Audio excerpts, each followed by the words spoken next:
Assalamualaikum warahmatullahi wabarakatuh. Jadi di video kali ini Ibu akan menjelaskan pembahasan latihan soal US Part 2 dimulai dari soal nomor 9 sampai dengan soal nomor 16. Nah, untuk soal nomor 9, 5 balok dihubungkan dengan tali menggunakan tali-tali tanpa massa, kemudian ditarik mendatar dengan gaya sebesar 40 Newton seperti gambar berikut.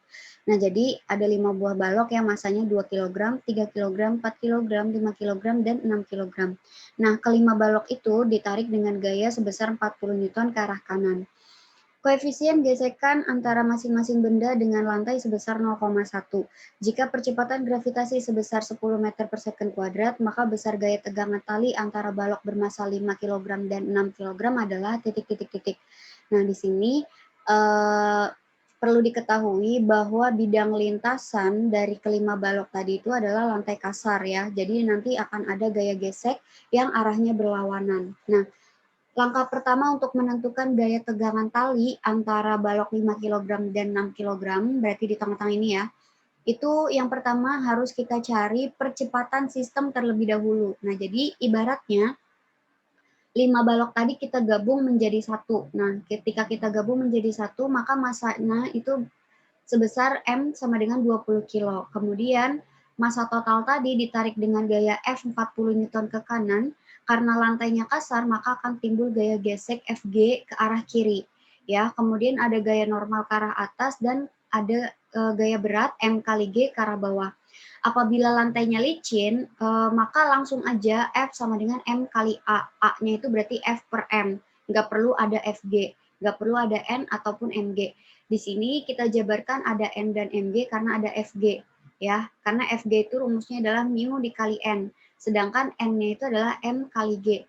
Jadi N sama dengan 200 Newton dari 20 dikali 10 ya.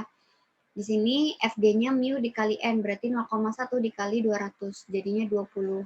Nah, untuk menentukan percepatannya tadi, kita berlaku sigma F sama dengan M kali A. Nah, gaya yang bekerja itu ada F ke kanan, ada Fg ke kiri. Jadi F min Fg sama dengan M dikali A. Maka A sama dengan F min Fg dibagi M. Ya, 40 dikurang 20 dibagi 20 sama dengan 1 meter per second kuadrat. Itu percepatan sistemnya. Nah, untuk menghitung tegangan tali, kita kembalikan lagi bentuknya kan seperti semula. Maka di sini ada balok yang 5 kg, di sini ada balok yang 6 kg, kemudian di sini ditarik dengan gaya sebesar F. Nah, untuk meninjau tegangan tali tadi, kita fokus ke massa yang 6 kg. Kenapa? Karena massa 6 kg ini yang kontak langsung dengan gaya F yang diberikan di awal, ya. Nah, di sini berarti ada F ke arah kanan, ada Fg untuk massa yang 6 ini, Fg 6 ya ke arah kiri, kemudian ada tegangan tali ke arah kiri. Ya, di sini berarti sigma F-nya berlaku F min T min Fg 6 sama dengan M6 dikali A, karena kita fokusnya sudah meninjau balok bermassa 6 kg tadi. Jadi M-nya di sini M6. Kemudian untuk Fg-nya juga Fg 6. Nah, Fg itu kan mu dikali M. Maka mu dikali M6 dikali G ya, berarti 0,1 dikali 6 dikali 10 hasilnya itu 6 Newton. Kemudian untuk F-nya 40 min 6. Nah, di sini T min di kiri pindah ke kanan jadi plus. M6 dikali A plus di kanan pindah ke kiri jadi min. 6 dikali A-nya, tadi kan kita sudah hitung 1 ya. Jadi 6 dikali 1. Berarti 40 min 12, maka besar T-nya itu sebesar 28 Newton. Nah, perlu diingat lagi, jadi langkah pertama yang harus kalian cari itu adalah percepatan sistemnya. Apabila massanya banyak, digabungkan dulu menjadi satu, kemudian cari A-nya. Ya, nah kalau misalkan dia kasar berarti ada gaya gesek. Tapi kalau misalkan di sini ada Fg ya berarti. Tapi kalau misalkan licin berarti tidak usah ada Fg, langsung F sama dengan M kali A. A-nya itu berarti F dibagi M. M-nya itu massa total yang awal tadi ya. Kalau misalkan sudah dapat A-nya, baru fokus ke benda yang terdekat dengan gaya yang diberikan pertama kali seperti itu. Untuk gaya-gaya yang bekerja diingat apabila ada lantainya kasar maka akan ada gaya gesek. Apabila tidak berarti tidak usah ada gaya gesek. Kemudian arah tegangan talinya juga diperhatikan. Seperti itu. Jadi jawaban soal nomor 9 itu adalah yang E. Nah, lanjut ke soal nomor 10. Dari puncak gedung setinggi 25 meter, bola yang masanya 1 kilogram dilontarkan pada arah mendatar seperti pada gambar. Nah, jadi dari ketinggian yang 25 meter tadi, bola ini dilempar dengan kecepatan 10 meter per second. Terus perbandingan energi potensial dan energi kinetik bola pada saat berada di ketinggian 10 meter dari tanah adalah titik-titik-titik. Nah, jadi kita disuruh untuk membandingkan energi potensial dan energi kinetik ketika berada di ketinggian 10 meter ini. Nah, sebenarnya untuk EP-nya, energi potensialnya, itu kan bisa kita hitung ya. Dengan EP itu adalah M dikali G dikali H. Ya, berarti kan 1 kilogram, terus kemudian dikali G 10, dikali H-nya 10. Berarti kan 100 Joule untuk EP-nya. Tugas kita adalah mencari energi kinetik pada ketinggian 10 meter. Baru nanti selanjutnya kita bandingkan. Nah, untuk mendapatkan energi kinetiknya, kita berlaku hukum kekekalan energi mekanik di mana EK1 ya energi kinetik di posisi awal ditambah energi potensial kondisi awal sama dengan EK plus EP di kondisi 10 meter ini ya. Nah, di sini kan kita jabarkan. Berarti jadi setengah MV 1 kuadrat MGH1 setengah MV2 kuadrat MGH2. Di sini M-nya semua bisa dicoret karena sukunya masing-masing punya nilai M. Nah, kemudian di sini sampai ke bawah didapatkan nilai V-nya itu adalah 20 meter per second. Berarti untuk EK-nya itu adalah setengah MV2 kuadrat, berarti setengah dikali 1 dikali 20 kuadrat, hasilnya adalah 200 Joule. Ya, untuk EP-nya tadi kita dapat 100 Joule, sedangkan untuk EK-nya itu adalah 200 Joule. Jadi dari energi mekaniknya kita dapat nilai kecepatan ketika di ketinggian 10 meter, kemudian kita hitung energi kinetik dan energi potensialnya, kemudian kita bandingkan. Karena ditanyanya EP banding EK, maka di sini 100 banding 200, jadi 1 banding 2. Jangan sampai terbalik. Kalau diminta EK banding EP, maka jadi 200 banding 100. Seperti itu. Jadi soal nomor 10 jawabannya adalah yang D. Selanjutnya untuk soal nomor 11, perhatikan gambar berikut. Nah, di sini ada 4 buah gambar, di mana balok ini ditarik dengan gaya yang berbeda-beda dan membentuk sudut yang berbeda-beda, tapi benda tersebut mengalami perpindahan yang sama yaitu sebesar S. Kemudian ditanya, urutan usaha dari kecil ke besar adalah titik-titik-titik. Nah, jadi kita hitung satu persatu. Nah, di sini ada 2 kondisi. Yang pertama, apabila sudutnya itu di sebelah sini, maka gaya yang bekerja itu adalah F sin 30. Tapi jika sudut yang diketahui di sebelah sini, maka gaya yang bekerja itu adalah F cos 30. Ya. Sedangkan untuk besar usaha itu adalah F dikali S, gaya yang bekerja dikali dengan S. Nah, jadi untuk gambar yang di sebelah kiri, itu F sin 30 dikali S. Sedangkan untuk gambar yang di sebelah kanan, itu adalah F cos 30 dikali S. Nah, karena di soal nomor 11 ini tipe yang sebelah kiri, jadi kita ikuti rumusnya seperti yang W sama dengan F sin theta dikali S. Tinggal kita masukkan F dan sin theta untuk masing-masing gambarnya. Nah, di sini dihasilkan 12,5S, 18S, 10,6S, dan 8S. Selanjutnya soal nomor 12, dua benda A dan B, di mana MA itu sama dengan 2MB, bergerak saling berlawanan dengan pada satu lintasan lurus seperti gambar berikut. Jadi ada A dan B, A bergerak ke kanan dengan kecepatan 5 meter per second, B bergerak ke kiri dengan kecepatan 16 meter per second. Kedua benda mengalami tumbukan sehingga A bergerak ke kiri dengan kelajuan 9 meter per second, maka kecepatan benda B sesaat setelah tumbukan adalah titik-titik-titik. Nah, jadi untuk soal nomor 12 itu adalah tentang tumbukan, di mana tipe tumbukan itu ada 3, silakan kalian pelajari lagi, karena untuk soalnya nanti kan ada paket A dan paket B, bisa jadi kalian mendapatkan yang lenting sempurna ataupun yang tipe seperti ini ya. Jadi untuk soal nomor 12 ini, tinggal kita masukkan hukum kekekalan tumbukan, momentumnya. Di sini MA/VA plus MB/VB sama dengan MA/VA aksen plus MB/VB aksen. Jadi sebelah kiri itu adalah sebelum tumbukan, sebelah kanan itu adalah sesudah tumbukan.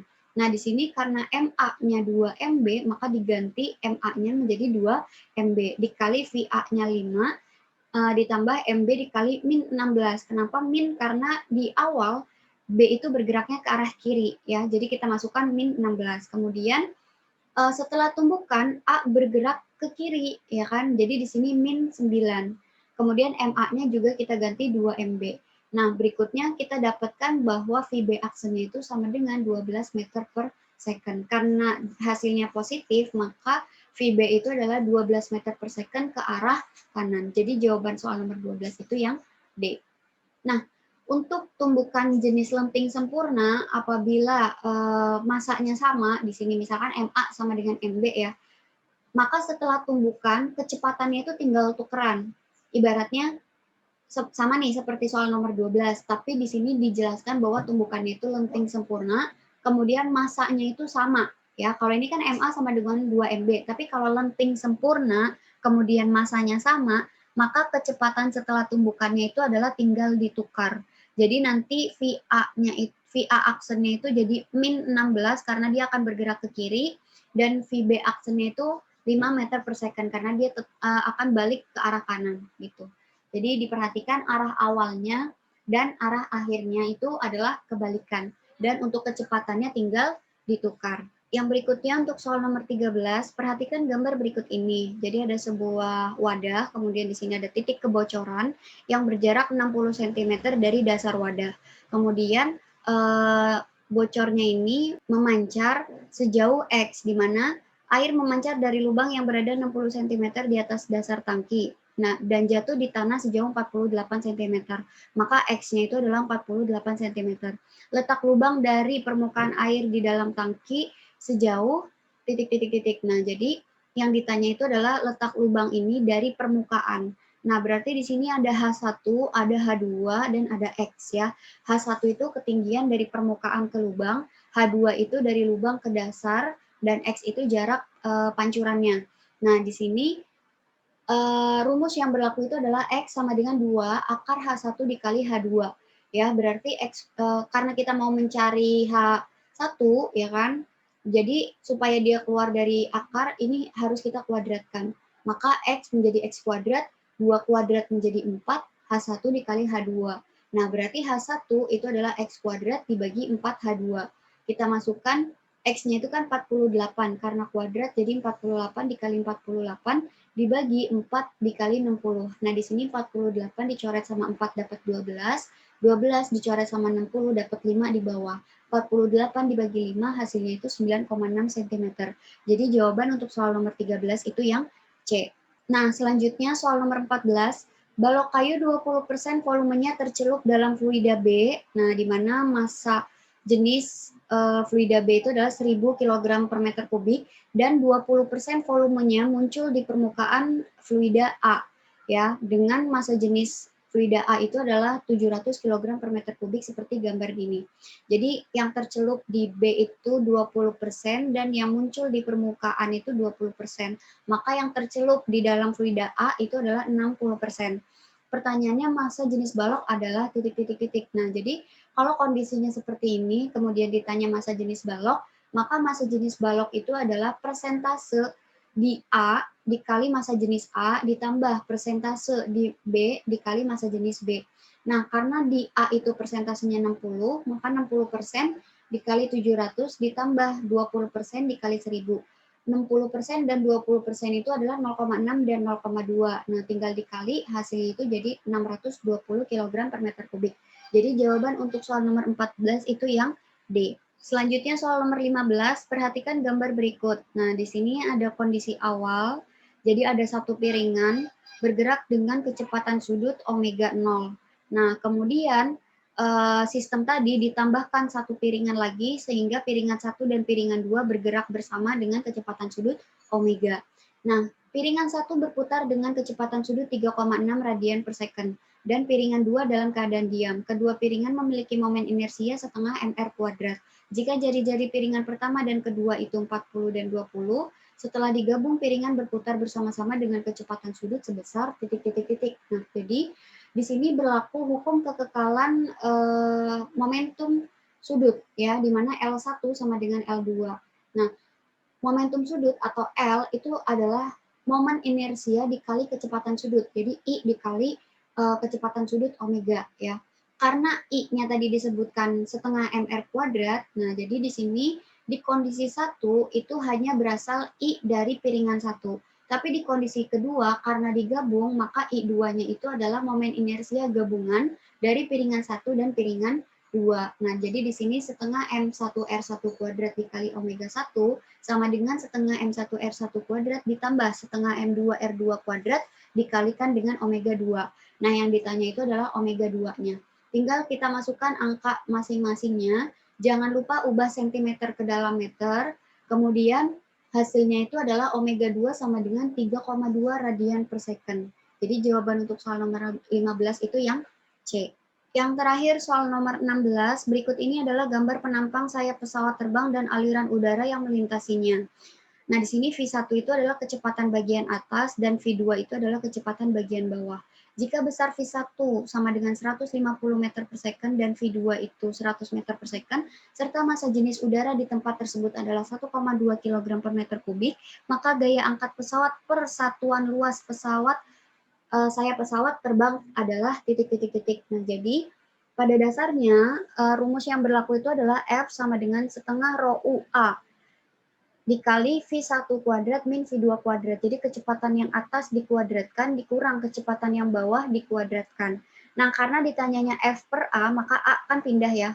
Maka F per A itu sama dengan tinggal dari setengah rho U. Rho U itu adalah massa jenis udara. V1 kuadrat min V2 kuadrat. Tinggal kita masukkan, maka hasilnya itu adalah 7.500 Newton per meter kuadrat. Nah, tapi kalau misalkan luasnya diketahui, kemudian ditanya F, ya udah berarti A-nya tinggal kita masukkan sesuai dengan rumus yang awal tadi gitu. Sekian pembahasan latihan soal US Part 2, insya Allah akan disambung untuk part 3-nya.